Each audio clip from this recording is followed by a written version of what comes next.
नमस्कार, मैं फिजा और आप देख रहे हैं 4 PM न्यूज। मुंबई की सबसे बड़ी लड़ाई बीएमसी चुनाव 2026 और इस बार मुकाबला सीधा नहीं, बहुत उलझा हुआ है। कांग्रेस ने 227 सीटों पर अकेले उतरने का ऐलान कर दिया है। ये घोषणा महाविकास अघाड़ी एमवीए के लिए बड़ा झटका मानी जा रही है, क्योंकि 2024 के विधानसभा चुनाव में तीनों दलों ने मतलब कि कांग्रेस, शिवसेना और एनसीपी गठबंधन में लड़े थे। मुंबई महानगर पालिका भारत की सबसे अमीर सिटी कॉरपोरेशन है। इसका 2024 और 25 का बजट 52,119 करोड़ से भी ज्यादा है। 227 वार्ड, लाखों वोटर और लगातार 25 साल तक शिवसेना का कब्जा। लेकिन 2022 में बीएमसी प्रशासक के अधीन है और अब 2026 चुनाव बिल्कुल करीब है।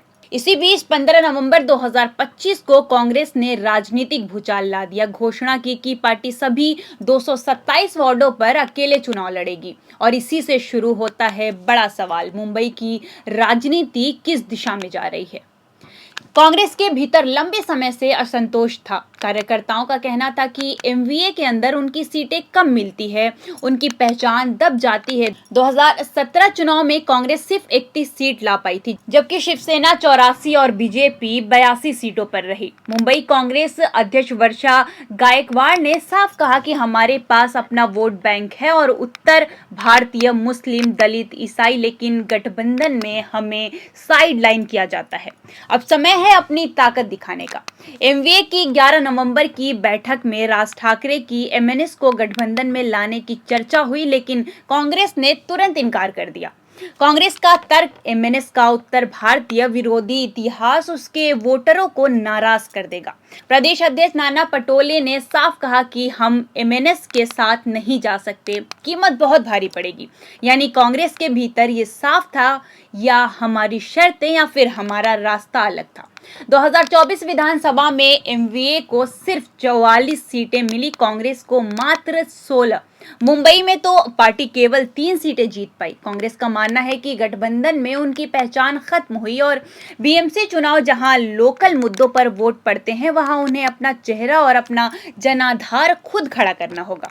रमेश चेन्नीथला ने प्रेस कॉन्फ्रेंस में कहा कि यह चुनाव कांग्रेस की असली ताकत दिखाएगा। वहीं दूसरी तरफ शिवसेना पहले से ही अकेले लड़ने की बात कर रही थी। आदित्य ठाकरे ने साफ कहा कि मुंबई हमारी है, किसी के सहारे नहीं लड़ेंगे। यानी कांग्रेस के फैसले से पहले ही एमवीए आधा टूट चुका था।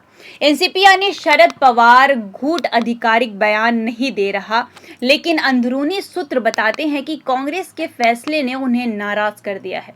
उनका कहना है कि एमवीए एकजुट नहीं रहा तो वोट बटेंगे और इसका फायदा महायुति को मिलेगा। यानी तीनों दलों के बीच विश्वास की कमी अब तक साफ नजर आ रही है। बता दें कि 2017 में अविभाजित शिवसेना 84 सीटें लाई, बीजेपी 82, कांग्रेस 31 और एनसीपी 9। लेकिन 2026 में तस्वीर अलग है। शिवसेना को 2 गुटों में बटी, एनसीपी 2 हिस्सों में और कांग्रेस भी अकेले।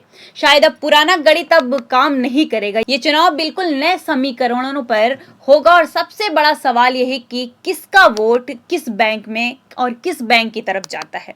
मुंबई का वोट बैंक अब अपनी अपनी राजनीतिक पसंद के आधार पर बटा हुआ है। मराठी वोटर दादर, परेल और घाटकोपर में शिवसेना गुटों में समर्थक में रहते हैं, जबकि उत्तर भारतीय बहुल इलाकों जैसे अंधेरी, मलाड और बोरीवली में कांग्रेस और बीजेपी दोनों का मजबूत प्रभाव है।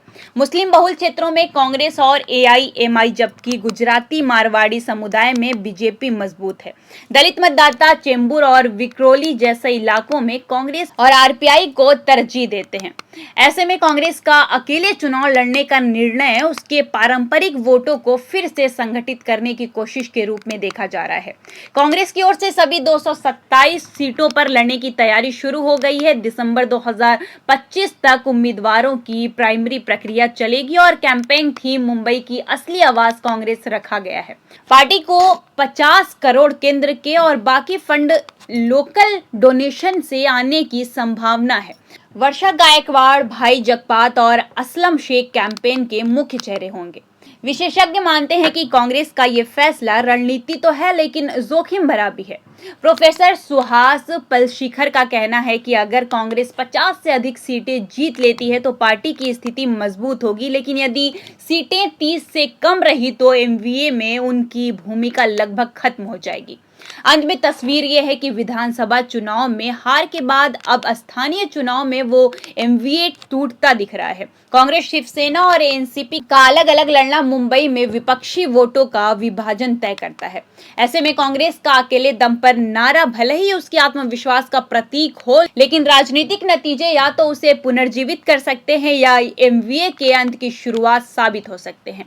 दिसंबर 2025 में उम्मीदवारों की पहली सूची आने के बाद ये तस्वीर और साफ होगी। अब देखते हैं कि इस पूरे मुद्दे पर आगे क्या होता है। तब तक के लिए बने रहिए 4 PM न्यूज के साथ। मिलते हैं अब आपसे अगली खबर के साथ। तब तक के लिए नमस्कार।